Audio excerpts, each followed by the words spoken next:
Kasunduang tinuldukan ang 15 taong rido sa pagitan ng dalawang pamilya sa bayan ng Pigkawayan. Ang pagkakasundo ay pinangunahan ni parang Mayor Kahar Ibay. Sa ngalan ni Lirio Bompat, ako si Naphtali Velarde at ito ang iMinds Digital.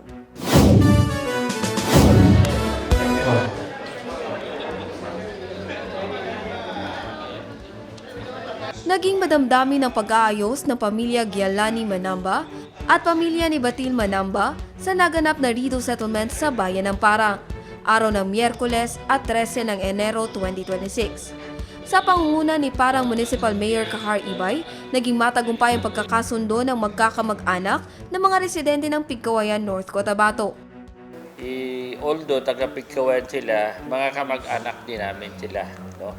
So, nagpapasalamat ako sa kanila na mas nanaig yung pagiging magkamag-anak nila. Nakita natin na sila po'y nagyakapan, nagkamayan, at nagsumpa sa Quran na pinutol na nila yung 15 years na hindi po nila pagkakasundo. Mensahe ng alkalde na ayusin ang mga dapat ayusin at manaigang pagmamahalan. So, tulad ng sinabi ko sa kanila na mahirap pamuhay, no?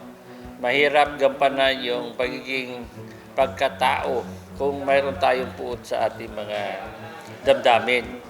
So, para makakonsentrate tayo kung ikaw ay negosyante, ikaw ay may pamilya, na dapat ayusin yung dapat ayusin. Para wala kang kahidwaan o kagalit. So, sa atin po, no, sana po ay manaig sa atin ng pagmamahalan. Sa ating mga Muslim, yung takot sa Allah subhanahu wa ta'ala. Jen Garcia, iMinds, Philippines.